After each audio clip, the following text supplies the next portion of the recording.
नमो अरिहन्ताणं नमो सिद्धाणं नमो आयर्याणं नमो वज्जायाणं नमो लोये सव्वसाहुणम् एसो पंच नमुक्कारो सर्वपावपणासनो मंगलाणं च सव्वेसिं परमं हवै मंगलम्। આપણે વિશેષ જાગૃતિ માટે ધૂન બોલીશું. હમણાં ડૉક્ટર શ્રી કુમારપાળભાઈએ કીધું એમ ક્ષમતા કેળવવાની છે, એ માટે જરા સાવધાની, એલર્ટનેસ, એટેન્શનમાં આપણે બધા આવી જઈએ. પરમાત્માના નામના ભાવપૂર્વકના રટણ દ્વારા પછી મંગળાચરણ કરીએ અને પછી જે કંઈ આપણે ભાવના, વિચારણા, સ્વાધ્યાય કરવા છે એમાં આપણે આપણી જાતને જોડીશું. ઓમ ગુરુ ઓમ ગુરુ ઓમ ગુરુ ઓમ ઓમ ગુરુ ઓમ ગુરુ ઓમ ગુરુ ઓમ ગુરુ ઓમ ગુરુ ઓમ ગુરુ ઓમ ઓમ ગુરુ ઓમ ગુરુ ઓમ ગુરુ ઓમ ગુરુ ઓમ ગુરુ ઓમ ઓમ ગુરુ ઓમ ગુરુ ઓમ શાંતિ ઓમ શાંતિ ઓમ શાંતિ ઓમ ઓમ શાંતિ ઓમ શાંતિ ઓમ શાંતિ ઓમ શાંતિ ઓમ શાંતિ ઓમ ઓમ શાંતિ ઓમ શાંતિ ઓમ શાંતિ ઓમ શાંતિ ઓમ શાંતિ ઓમ શાંતિ ઓમ ઓમ શાંતિ ઓમ ગુરુ ઓમ ગુરુ ઓમ ગુરુ ઓમ ઓમ ગુરુ ઓમ ગુરુ ઓમ ગુરુ ઓમ ગુરુ ઓમ ઓમ ગુરુ ઓમ ગુરુ ઓમ ગુરુ ઓમ ગુરુ ઓમ ગુરુ ઓમ ગુરુ ઓમ ઓમ ગુરુ ઓમ ગુરુ ઓમ શાંતિ ઓમ શાંતિ ઓમ શાંતિ ઓમ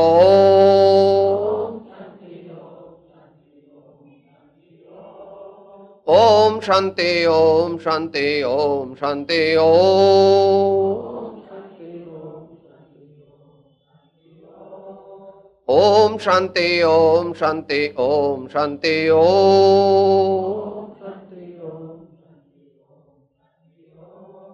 ઓમ શાંતિ ઓમ શાંતિ ઓમ શાંતિ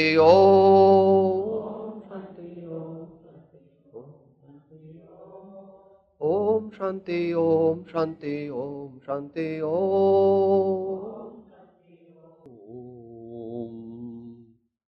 ઓમકારં બિંદ સંયુક્તં નિત્યં ધ્યાયન્તિ યોગિનઃ કામદં મોક્ષદં ચૈવ ઓમકારાય નમો નમઃ.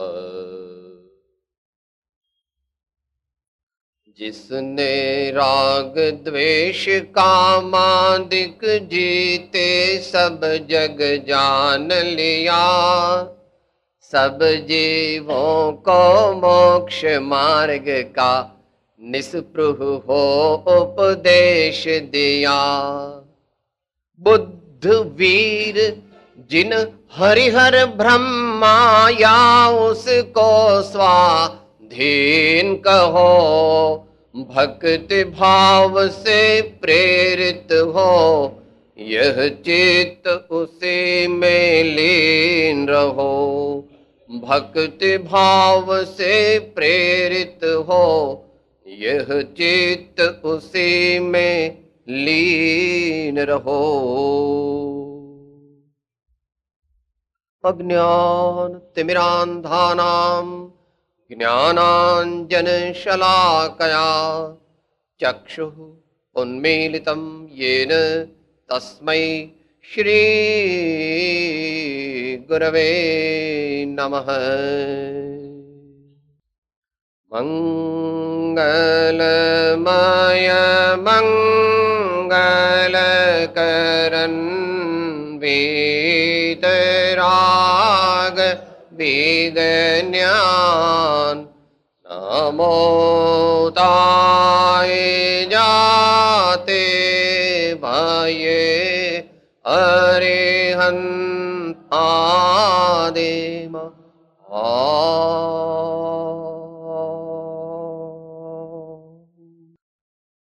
આજથી આપણે સૌ 5 દિવસના સ્વાધ્યાય સત્રના મંગળ પ્રારંભમાં જોડાઈએ છીએ. સાધનાના અનેક અંગ છે. સાધના એટલે જીવનની સાધના, અને જીવનની સાચી સાધના એટલે પરમ આનંદની પ્રાપ્તિની સાધના. પરમ આનંદની પ્રાપ્તિનો સાચો ઉદ્યમ. આ 5 દિવસોમાં સાધનાના જે જુદા જુદા અંગ છે એમાંથી આપણે સ્વાધ્યાયને મુખ્ય કરવાના છીએ. પણ સ્વાધ્યાયને મુખ્ય કરવાના એટલે સ્વાધ્યાય એ જ સાધના છે એવું સમજવાનું નથી. જેમ માતા હોય, એને 2-3 બાળકો હોય, એમાં નાના બાળકને એ નવડાવે અથવા ખવડાવે ત્યારે બીજા બાળકો એમ વિચાર કરે, મમ્મી તો આનું જ બધું કર્યા કરે છે, અમારું તો કરતી નથી. અરે ભાઈ, વારા ફરતી વારો, આ નાનકાનું પતી જાય પછી તારો વારો, વળી પછી બીજાનું પતી જાય પછી ત્રીજાનો વારો. પણ એમાં માને એવું કઈ નથી કે આ નાનકાને તો હું મદદ કરું ને પેલા બીજા બધા તો હવે એમનું પોતાની જાતે ફોડી લે, એવો કઈ ભાવ માના મનમાં અમુક બાળકો પ્રત્યે વધારે પ્રેમ અને અમુક બાળકો પ્રત્યે અભાવ અથવા પ્રેમની ઓછપ કે ઉણપ એવું માના મનમાં કઈ છે? બધું પણ બધાને સાથે કેવી રીતે એમની સેવામાં રહી શકાય? એમ સાધક જે છે તે કોઈક વાર જ્ઞાનની ઉપાસનાની મુખ્યતા કરે, કોઈક વાર ભક્તિની ઉપાસનાની મુખ્યતા કરે, કોઈક વાર યોગ સાધના અથવા ધ્યાન સાધનાની મુખ્યતા કરે, કોઈક વાર સેવા ભાવ, અનાસક્ત કર્મયોગ, બીજા જીવોને ઉપયોગી થવું સર્વ પ્રકારે, બીજાને સુખ શાંતિ શાતા સગવડ રહે એમ પોતે ઉદ્યમ કરવો, એમ સાધનાના જ્ઞાની ભગવંતોએ અનેક પ્રકાર બતાવ્યા. આપણી સંકીર્ણ દ્રષ્ટિ હોવાને લીધે આપણે ભગવાનને કે જ્ઞાની પુરુષોને સમજી શકતા નથી, અને આપણા વ્યૂ પોઈન્ટથી આપણી દ્રષ્ટિથી એમનું મૂલ્યાંકન કરીએ છીએ કે ભાઈ ઠીક, હવે આ તો એકલું ધ્યાન કરે છે, અથવા ઠીક આ તો એકલું સ્વાધ્યાય કરે છે, અથવા ઠીક આ તો એકલા ભજન ગાય છે. પણ ખરેખર જે પ્રબુદ્ધ સંત, પ્રબુદ્ધ જ્ઞાની અને જે આપણા ઋષિમુનિઓ અને તીર્થંકર ભગવાનોએ જે માર્ગ બતાવ્યો છે તે માર્ગ એકાંગી નથી પણ સર્વાંગી છે. સર્વાંગી છે. કોઈ કહેશે સાહેબ એનું કંઈક તમે લોજિકલ એક્સપ્લેનેશન આપો. અમને તો એવું લાગે છે કે આ તીર્થંકર ભગવાન અને આ ઉપનિષદના ઋષિ મુનિઓ અને આચાર્યો થયા, પણ એમણે તો એકલું બસ પોતાનો કક્કો જ સાચો કર્યો છે. એમણે તો એવું કહ્યું કે જીવનના સામાન્ય મનુષ્ય માટે જીવનના 4 પુરુષાર્થ અમે માન્ય કરીએ છીએ: ધર્મ, અર્થ, કામ અને મોક્ષ. સામાન્ય મનુષ્યને માટે અમે 4 પ્રકારના ઉદ્યમનો સ્વીકાર કરીએ છીએ. પણ જ્યારે એના કથનનો ક્રમ આવ્યો ત્યારે એમણે સત્યને ગ્રહણ કરીને પહેલો ધર્મ મૂક્યો, કારણ કે એવી જ વિશ્વ વ્યવસ્થા છે. ભલે આપણે અત્યારે સ્વીકારતા નથી એ વાત જુદી છે. પહેલો ધર્મ મૂક્યો, that is chronological as well as logical sequence of narration. ધર્મ, અર્થ, કામ અને મોક્ષ. It is chronological as well as logical sequence of narration. કારણ કે એ રીતે જ તત્વની સિદ્ધિ થશે અને બીજી રીતે નહીં થાય. કોઈ મોટો કૂદકો મારે એ વાત જુદી. પગથિયા હોય તો આપણે નાની ઉંમરના હતા શરીરની અપેક્ષાએ, ત્યારે કેવી રીતે ચડતા હતા? એક એક પગથિયું ચડતા હતા કોઈ દિવસ? પહેલું, ત્રીજું, પાંચમું, આઠમું, 12મું. હા, પણ તોય તમે ભલે કૂદી ગયા તો પણ પેલું પગથિયું તો વચ્ચે આવ્યું હતું. એમ ધર્મપૂર્વક અર્થોપાર્જન, આજીવિકાનું સાધન જે કંઈ આપણે હોઈએ, વેપારી હોઈએ કે નોકરિયાત હોઈએ કે ડાક્ટર હોઈએ, વકીલ હોઈએ, પ્રધાન હોઈએ, ખેતી કરતા હોઈએ, જે પણ કંઈ આપણે કારીગર હોઈએ, એનું કંઈ નથી. પણ ધર્મપૂર્વક, સમજણપૂર્વક અર્થોપાર્જન, સમજણપૂર્વક કામનો પુરુષાર્થ. કામનો પુરુષાર્થ એટલે સુયશની પ્રાપ્તિ, અને આપણને જે પણ કંઈ પ્રાપ્ત થયું છે તેના સંસ્કારો કોઈને આપી જવાય એવી યોગ્ય સંતતિની પ્રાપ્તિ. અને મોક્ષ એટલે સર્વ દુઃખોથી કાયમને માટે છૂટી જવું અને શાશ્વત અને અનંત આનંદને અનંત કાળ માટે પ્રાપ્ત કરવો. આપણું જીવન, આપણો ઉછેર, આપણા સંજોગો, આપણા પૂર્વભવો વગેરે એવા છે કે આપણને આ બધું ફિલોસોફિકલ ડિસ્કશન લાગે છે. સાહેબ ઠીક, હવે તમ તાર કોને જે કહેવું હોય તે. એવા આનંદ તો કે બીજી વસ્તુ ન હોય તો આનંદ તો મળતો હશે. આનંદ ક્યાંથી આવે? આ તો બધી તમારા લોકોની બેઠા બેઠા તમારે કઈ બીજો કામ ધંધો નહીં, એટલે આવું બધું વિચાર કરો. પ્રભુ ભગવાન ઋષભદેવ, ભગવાન રામ, ભગવાન બુદ્ધ, ભગવાન મહાવીર, આ તો પ્રાચીન કીધા, એ પ્રમાણે મધ્યયુગના પણ સમજી લેવા.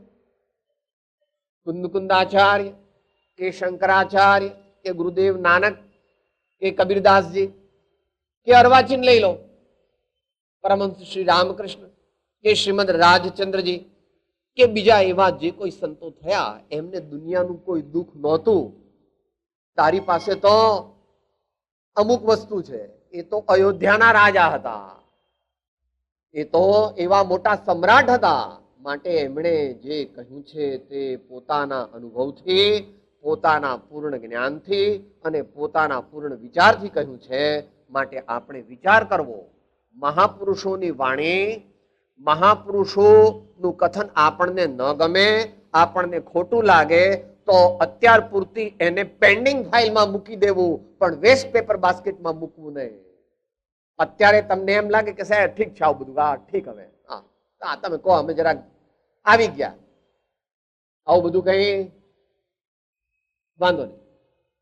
You have a complete right to disagree, but you put this thing in your pending file, look at it after 5 years or 10 years, maybe 20 years, maybe 40 years. અને કદાચ આ ભાવમાં તું ન પણ કરે તો આવતા ભાવમાં.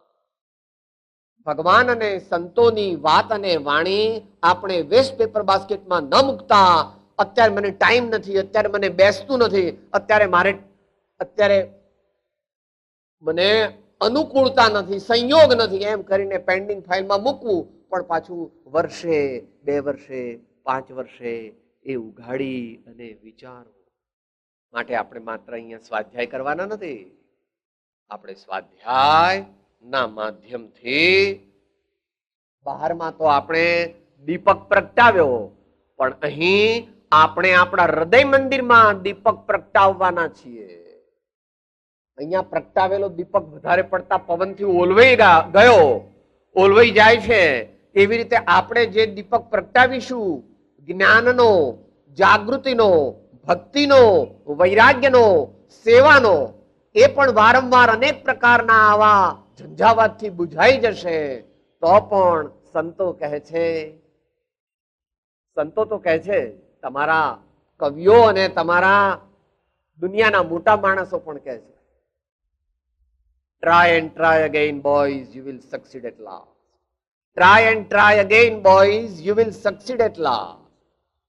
तू आगे बढ़े जा, आफत से लड़े जा, आंधी हो या तूफान, फटता हुआ आसमान, रुक ना तेरा काम नहीं, चल ना तेरी शान, चल चल रे नौजवान, चल चल रे नौजवान.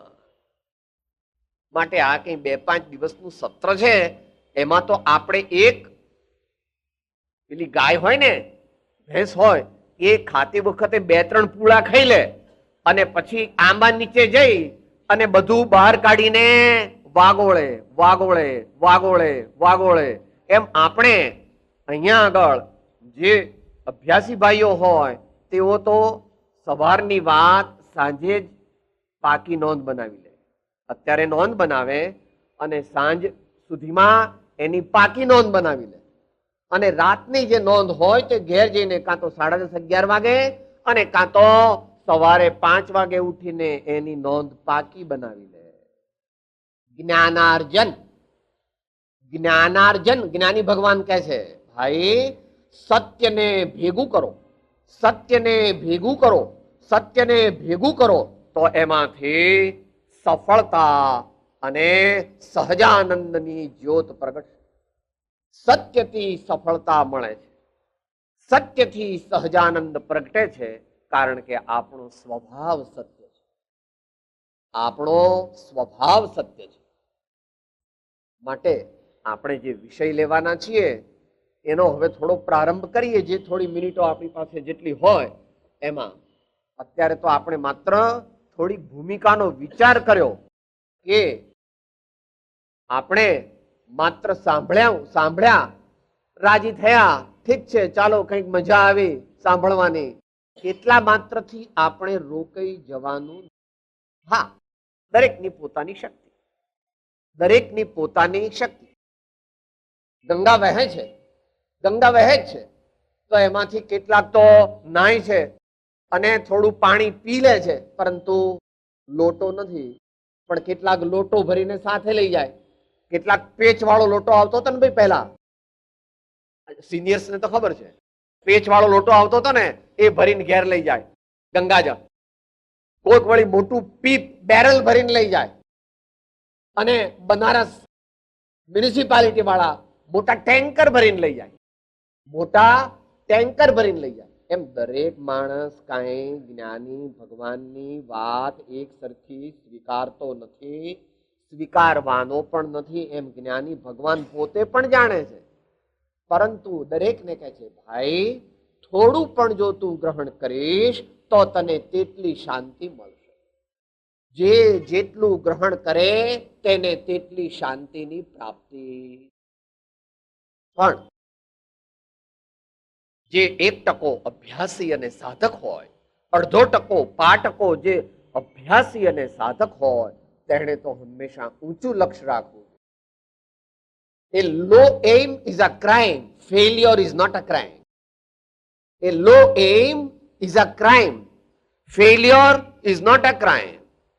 નિષ્ફળતા મળે તો ડરવું નહીં, પરંતુ પહેલેથી જ પાણીમાં બેસી જઈએ. સાહેબ, આવા યુગમાં આવું આ ધર્મ ને ભગવાન, પાપ ને પુણ્ય, આત્માની પરમાત્મા, આવું બધું ઠીક. હવે એવું અભ્યાસી વિચારતા માટે આપણે આ 5 દિવસો દરમિયાન જે કઈ વાત કરવાના છીએ તે કઈ હવાની વાત કરવાના નથી. આપણે નક્કર જીવનમાં ઉતારી શકાય તેવી જ વાતની વિચારણા દેશ કાળને અનુરૂપ 1995 આગળના 96, 97, 98, 99, 2000 આપણે જીવી શકીએ, આપણે જીવનમાં ઉતારી શકીએ આપણી શક્તિ પ્રમાણે, એવી જ વાત કરવાના છે. પરંતુ સાથે 2 વસ્તુને રાખવાના છે.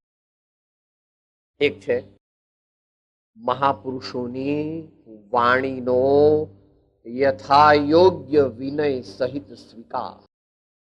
મહાપુરુષોની વાણીનો યથાયોગ્ય વિનય સહિત સ્વીકાર. તમે કહેશો, સાહેબ તમે તો અંધવિશ્વાસો અમને બનાવો છો. તમે તો બ્લાઇન્ડ ફેથ રખાવો છો કે ના. માટે આગળ સુયુક્તિનું અવલંબન, ન્યાયનું અનુસરણ, accepting the enlightened principles of logic, accepting the enlightened principles of logic. કોઈ મહાપુરુષે અંધવિશ્વાસ રાખવાની વાત કરી નથી. શબ્દો એવા વાપર્યા હોય, પણ મહાપુરુષો એટલા બધા ઉદાર છે, એટલા બધા ઉદાર છે કે આપણી કલ્પનાની બહાર છે. તેઓ તો માત્ર રજૂઆત કરે છે, ઓબ્જેક્ટિવ ઇમ્પાર્શિયલ પ્રેઝન્ટેશન. તેઓ તો સત્યની માત્ર રજૂઆત કરે છે, ઓબ્જેક્ટિવ ઇમ્પાર્શિયલ પ્રેઝન્ટેશન. અને પછી શું કહે છે? અમારા મણિભાઈ વારંવાર કહે છે, ભાઈ તને અમે સત્ય વાત કહી, હવે તને જેમ સુખ ઉપજે અને યોગ્ય લાગે તેમ કર.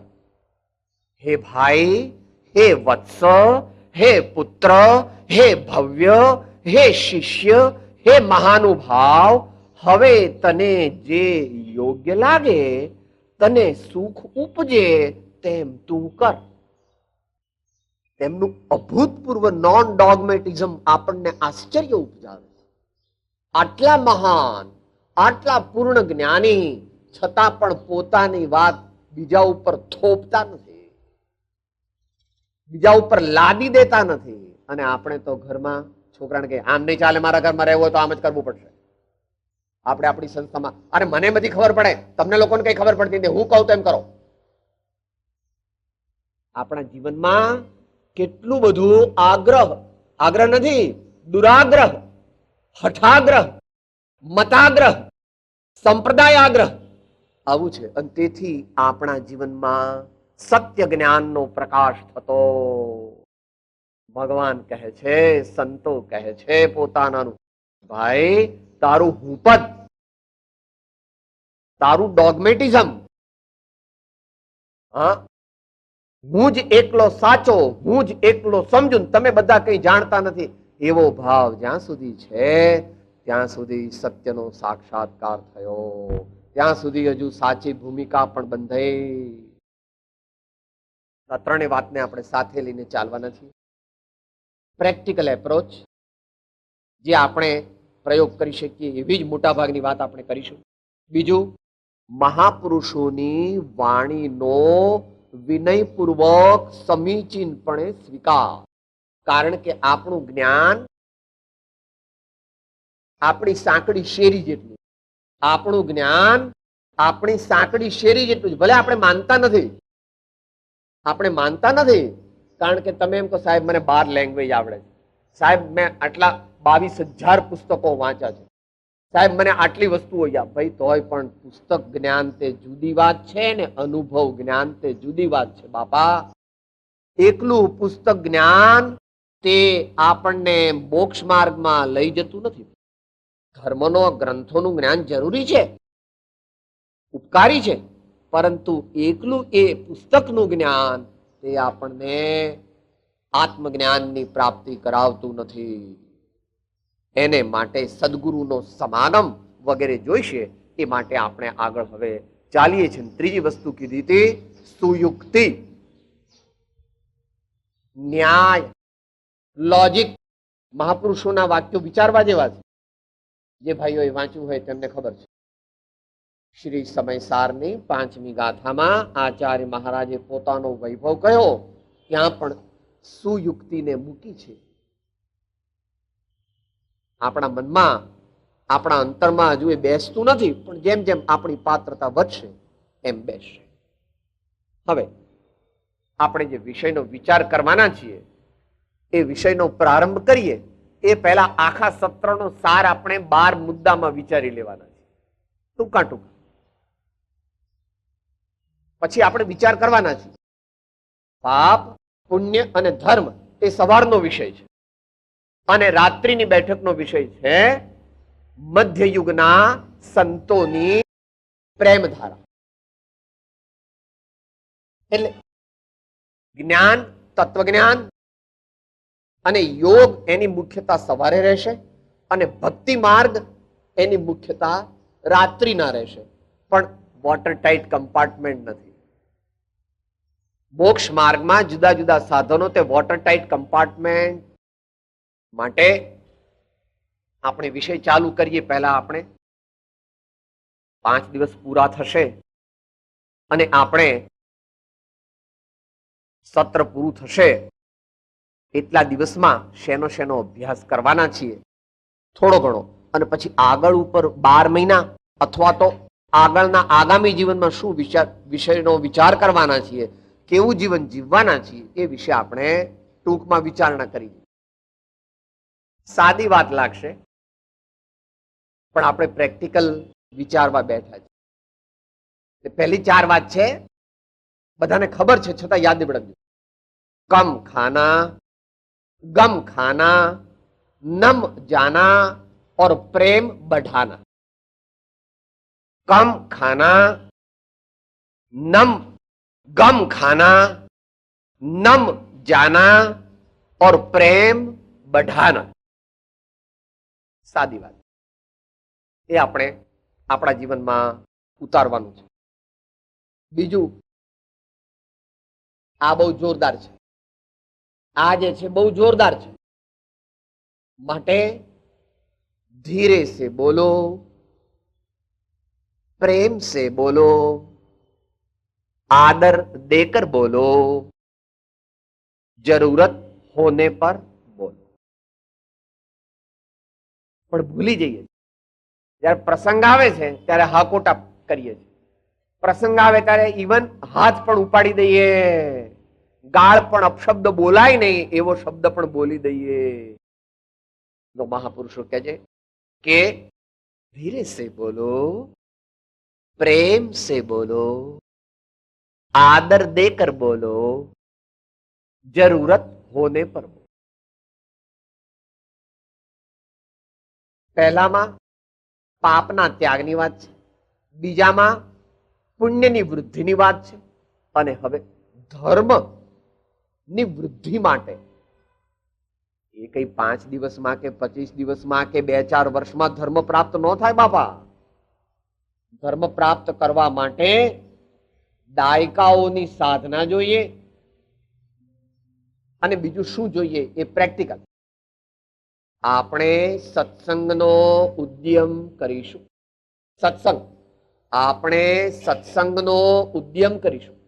આપણે સ્વાધ્યાય એટલે સતશાસ્ત્ર વાંચન અધ્યયનનો ઉદ્યમ કરીશું. આપણે સતશાસ્ત્ર વાંચન અધ્યયન સ્વાધ્યાયનો ઉદ્યમ કરીશું. આપણે સદવિચારોને સેવીશું.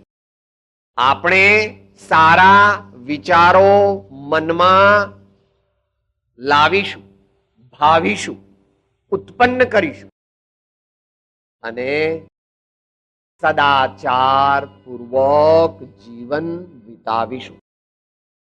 સદાચાર પૂર્વક જીવન વિતાવીશું. છે તો સાવ સાદી વાત, ચારે સતથી ચાલુ થાય. સત્સંગ, સતશાસ્ત્ર, સદવિચાર, સત આચાર. પ્રભુ જેટલું સાંભળવામાં, સમજવામાં અને વિચારવામાં સહેલું છે, એટલું જીવનમાં ઉતારવામાં એટલું સહેલું નથી. આપણે અહીંયા લોક ભાષામાં વાત કરી રહ્યા છીએ. સદવિચાર અને સદાચાર એ બેના સુમેળને, સમન્વયને ભગવાન ધ્યાન, સમાધિ અને ચારિત્ર કહે.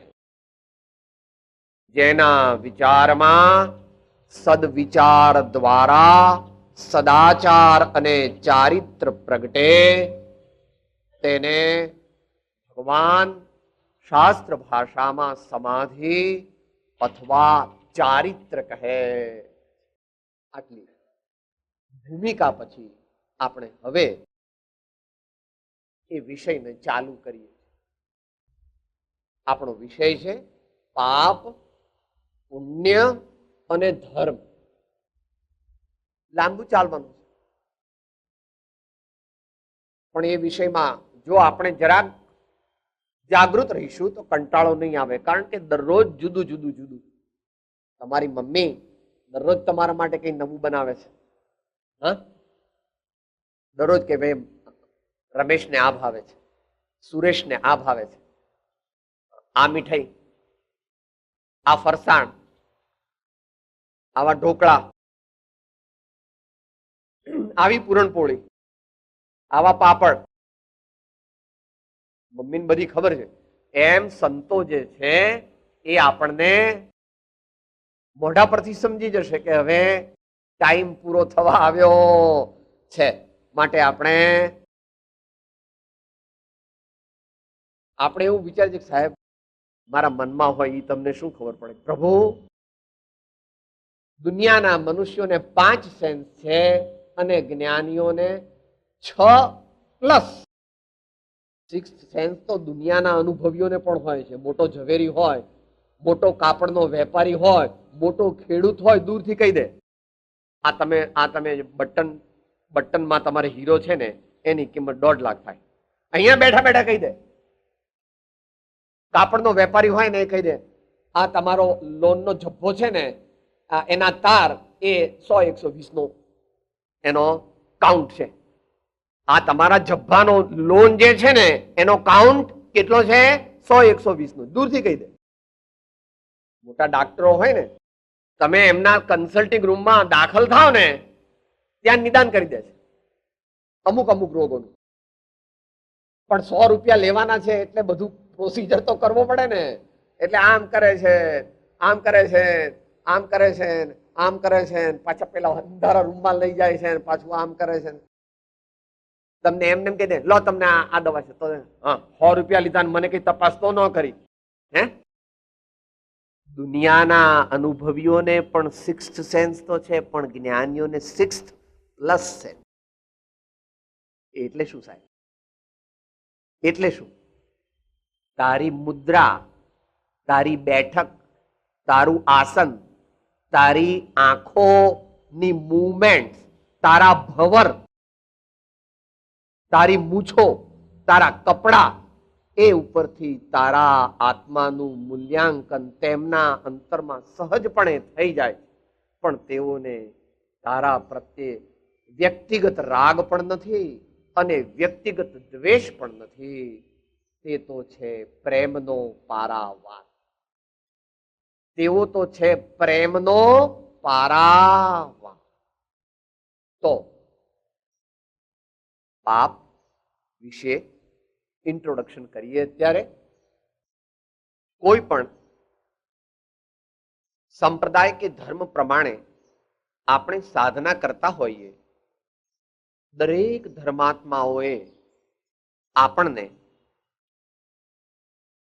પાપથી પાછા ફરવાનું,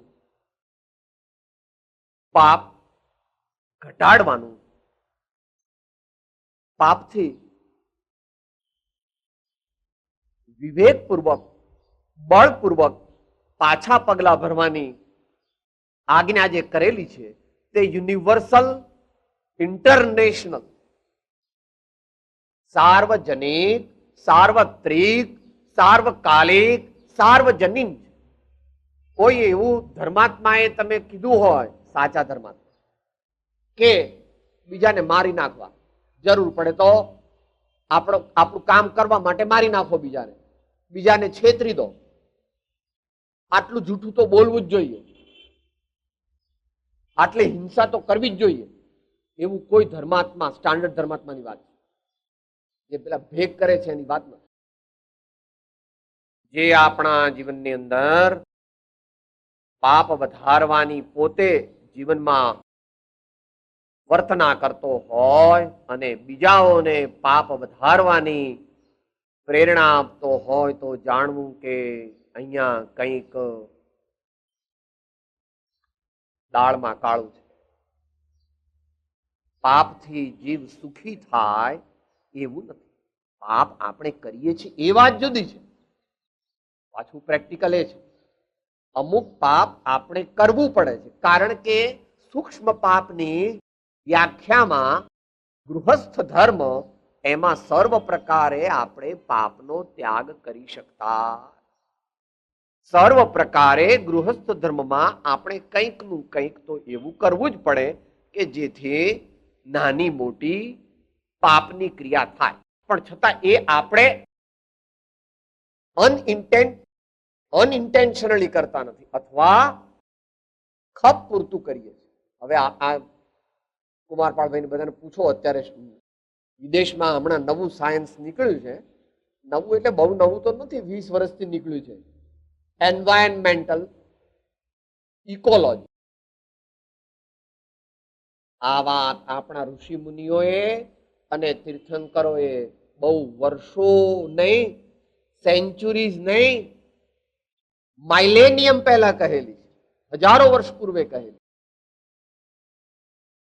જેટલું જોઈએ તેટલું પાણી વાપરો, જરૂર પડે તેટલું જ લાકડું વાપરો. બહુ વધારે વાપરીને નવા નવા વૃક્ષો કાપવા પડે એવું કરો નહીં. ગટરોનું કનેક્શન ઉભરાઈ જાય એટલું બધું પાણી વાપરો નહીં. પંખા, એર કન્ડિશનર જેટલા જોઈએ તેટલા જ ચલાવો.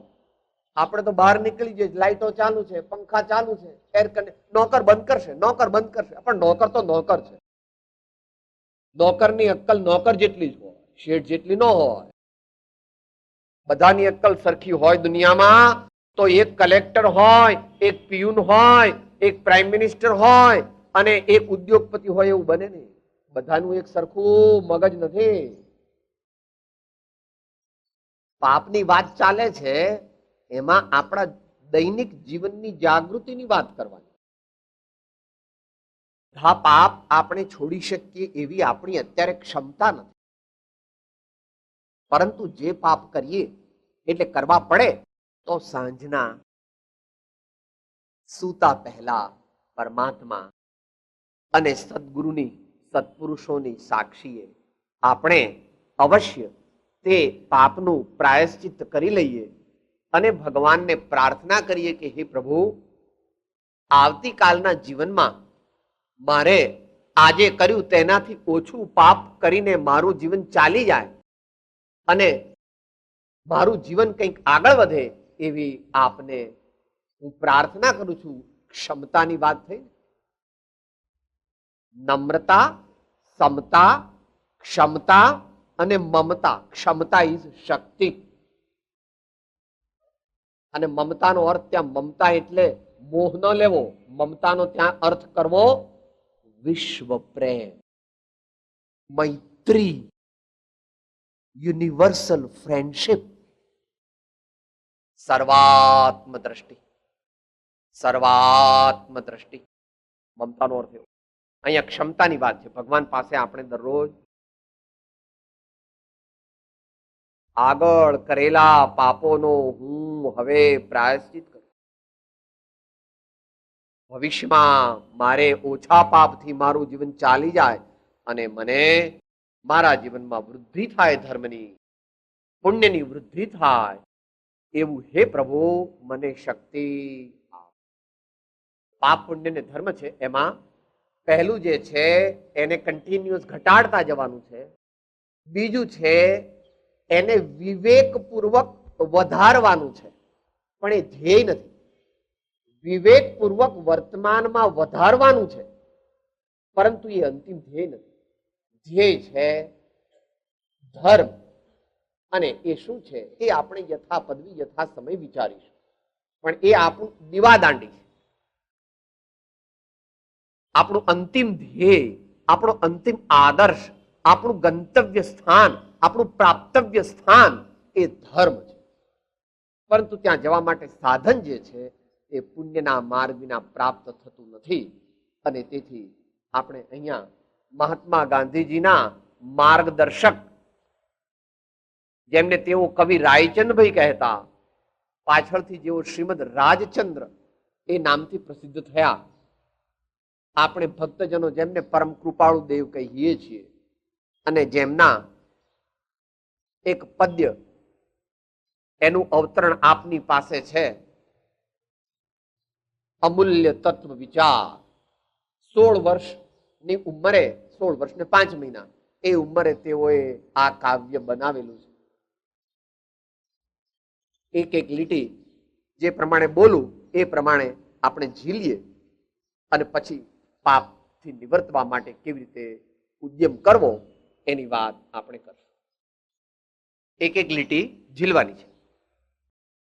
બહુ પુણ્ય કેરા પુંજથી શુભ દેહ માનવનો મળ્યો. બહુ પુણ્ય કેરા પુંજથી શુભ દેહ માનવનો મળ્યો. તો એ અરે ભવ ચક્રનો આંટો નહીં એકે ટળ્યો. તો એ અરે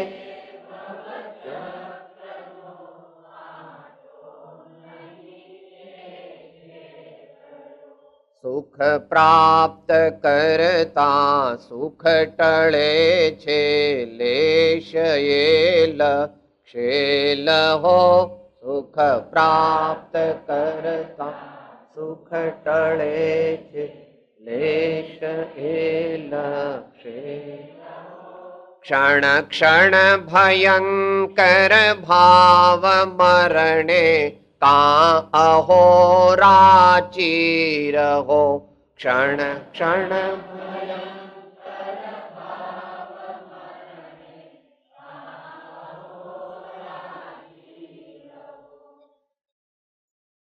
અત્યારે તો આપણે માત્ર પહેલી એક બે લીટીનો જ વિચાર કરીશું. આપણને આપણું આ જીવન મળ્યું છે એ કેવી રીતે મળ્યું છે એ આગલા ભવોનું જ્ઞાન ન હોવાને લીધે ખબર નથી. અત્યારે આપણને એમ મળીએ સાહેબ just by chance, just by fluke. આ વિશ્વમાં ચાન્સ અને ફ્લુક શું એ પણ તારે જાણવું પડે. ભગવાન સર્વજ્ઞ દેવ તીર્થંકર અને મહાજ્ઞાનીઓએ દરેક વસ્તુનો નિર્ણય કર્યો છે.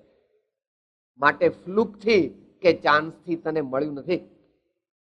તે એને માટે પુરુષાર્થ કરે છે એમ જ્ઞાનીઓ કહે છે. બહુ પુણ્ય કેરા પુંજથી.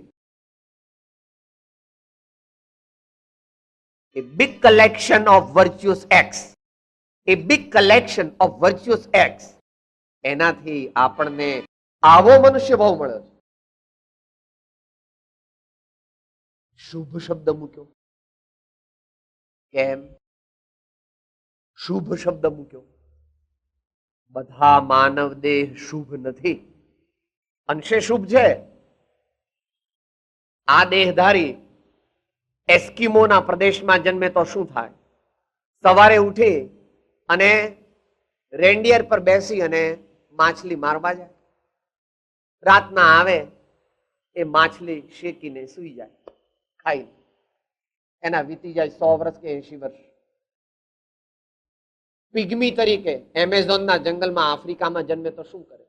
એ જ રીતે સવારે જંગલમાં ચાલ્યો જાય, કઈ સસલા મારે, કઈ ડુક્કર મારે, એ બધું ભેગું કરીને લાવે, ચામડું વેચે, પેલો ફર હોય એ વેચે અને એનું જીવન વીતે. આપણને આર્ય દેશમાં જ્યાં શાશ્વત આનંદની પ્રાપ્તિનો માર્ગ જ્ઞાનીઓએ જાણ્યો, જોયો, અનુભવ્યો અને ઉપદેશો, ત્યાં આપણને જન્મ મળ્યો છે. એમાં વળી માતાના ઉદરમાં જ ન મરી ગયા, નાનપણમાં જ કઈ ટાઇફોઇડ કે કોલેરા થયો અને 2-3 વર્ષની ઉંમરે ગુજરી ગયા હોત તો? માટે કે શુભદેહ માનવનો મળ્યો. તો એ અરે ભવચક્રનો આંટો નહીં એકે ટળ્યો. થોડું સાદું આવે પણ થોડું સ્ટાન્ડર્ડાઇઝ પણ હોવું જોઈએ. કારણ કે કોઈ પણ સંત અપેક્ષાએ સ્વતંત્ર નથી. સંત કોણ? જે પરમાત્માના દાસ હોય અને પરમાત્માની આજ્ઞા અનુસાર જ બોલવાની તેમને ઇજાજત છે. તેઓ ટપાલી છે, તેઓ મની ઓર્ડર તમને મની ઓર્ડર 1000 રૂપિયાનો આવ્યો તો 1000 રૂપિયા ટપાલી આપ્યા છે તમને? ટપાલી આપ્યા? ટપાલી નથી આપ્યા. એ તો જે વ્યક્તિએ આપ્યા છે. તો ભગવાન જે છે તે આપણને સત્યનો માર્ગ આપે છે, તે આપણને સંત દ્વારા મળે છે. માટે સંત ગમે તેમ બોલવા માટે સ્વતંત્ર નથી. is bound by strict restriction. જેમ ન કરે તે સ્વચ્છંદી છે, અથવા શાસ્ત્રથી વિરુદ્ધ બોલનાર જે છે એને માટે આધ્યાત્મિક સાધનાના માર્ગમાં કોઈ સ્થાન નથી. સાંજના આનંદગંજી મહારાજનું પદ વિચારવાના છીએ. એમણે એ વાત કહેલી છે, પાપ નહીં કોઈ સૂત્ર ભાષણ જીસ્યો, ધર્મ નહીં કોઈ જગ સૂત્ર સરીખો.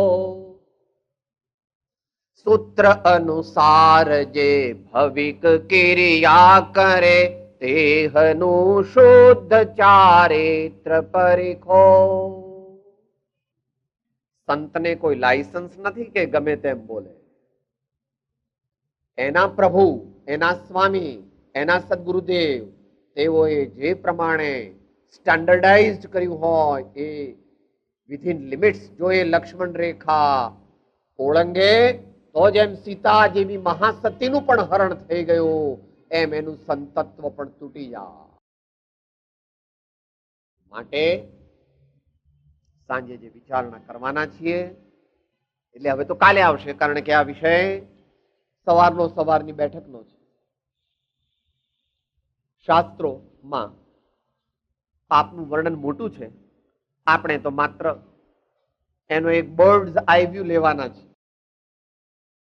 આપણા આર્ય દેશમાં રહેનાર કોઈ પણ સજ્જનના જીવનમાં 7 વ્યસન હોવા જોઈએ નહીં. એને વ્યસન નથી કહેવામાં આવતા, મહાવ્યસન કહેવામાં આવે. મેડિકલમાં એડમિશન જોઈતું હોય તો બાય વર્ચ્યુ, પેલા ડોનેશનની સીટની વાત નથી ચાલતી. જે કઈ હોય તે 70% કે 75% માર્ક વગર મેડિકલમાં કે ઇલેક્ટ્રોનિક એન્જિનિયરિંગમાં એડમિશન મળતું. એમ મોક્ષ માર્ગમાં, ભગવાનના માર્ગમાં પ્રવેશ કરવો હોય તો પૂજા કરવા જાવ છો તો ગંદા કપડા પહેરીને, ચંપલ પહેરીને જાવ છો. ભગવાનની પૂજા ચંપલ પહેરીને કરાય? ભગવાનની પૂજા મેલા કપડા પહેરીને કરો? સાહેબ, એવું ન કરાય. શુદ્ધિ હોવી જોઈએ, નહીતર ભગવાનના મંદિરમાં એમ પ્રવેશ ન કરાય. આપણા કપડા અશુદ્ધ હોય તો બહારથી દર્શન કરી લેવાય, અંદર ન જવાય. એ મોક્ષ માર્ગમાં જવું હોય તો આપણા જીવનની અંદર 7 મહાવ્યસન હોવા જોઈએ. એના માત્ર નામ ગણાવીને આપણે સમાપ્ત અંતમંગળ બોલીએ. ભાષા તો છે આજથી 400 વર્ષ પહેલાની, 400 ને એકચ્યુઅલી 4 વર્ષ પહેલાની. સમયસાર નાટકમાં બનારસી દાસજીએ, બધા જ્ઞાની ભગવંતો એ સંસ્કૃતમાં પણ છે, પ્રાકૃતમાં પણ છે, હિન્દીમાં પણ છે અને ગુજરાતીમાં પણ છે. जुआ आमिष मदिरा दारी आहेटक चोरी पर नारी, ये ही सप्त व्यसन दुखदाई दुरित मूल दुर्गति के जाई. જેના જીવનમાં આ 7 વ્યસન હોય તેને પાપથી છૂટી શકે નહીં, પુણ્યની વિશેષ વૃદ્ધિ કરી શકે નહીં અને ધર્મના માર્ગમાં એનો પ્રવેશ નથી. માટે આપણે યાદ રાખીએ, સાદી ભાષામાં જુઆઈ, જુગાર, એનું વર્ણન પછી કરશું. આમિષ એટલે મોટા જીવોના શરીરને કાપીને આહારમાં લેવા, નોન વેજીટેરિયન ડાયટ. આમિષ. મદિરા, જેનું સેવન કરવાથી બુદ્ધિ ભ્રષ્ટ થઈ જાય છે. સ્વધન પરધન, સ્વસ્ત્રી પરસ્ત્રી, માતા બહેન દીકરીનો વિવેક રહેતો નથી એવું દારૂ. દારી પાછળથી લઈએ છીએ. आहेटक એટલે શિકાર કરવો, તે મોટા પ્રાણીને મારવા તે, હાલતા ચાલતા જીવજંતુઓને મારવા તે. ચોરી, ચોરીનો અર્થ અહીંયા મોટા સ્થૂળ અર્થમાં છે. કોઈની માલિકીની વસ્તુ હડપી લેવી, હડપ કરી લેવી. પરનારી, પરનારી અને આગળ દારી એમ લખ્યું હતું, એમાં બે અર્થ કર્યા છે. એ પણ આપણે પછીથી વિચારીશું. પણ એનો સામાન્ય અર્થ જે છે એ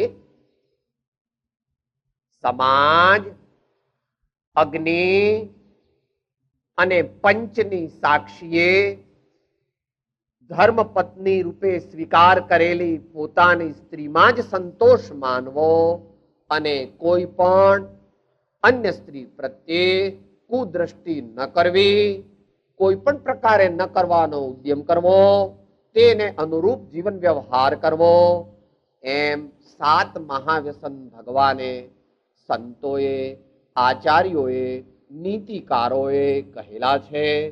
તેનો આપણા જીવનમાં કાયમને માટે એક્સેપ્શન વિના જાકારો થાય તો આપણે પાપથી ધીમે ધીમે પાછા ફરી શકીએ. આ 7 વિશેની કંઈક વિચારણા આપણે આવતીકાલે યથાસમયે કરીશું. અત્યારે આટલાથી આપણે સંતોષ પામી અને સર્વથા સૌ સુખી થાઓ અને દેહ છતાં જેની દશા એ દ્વારા અંત મંગળ બોલીશ.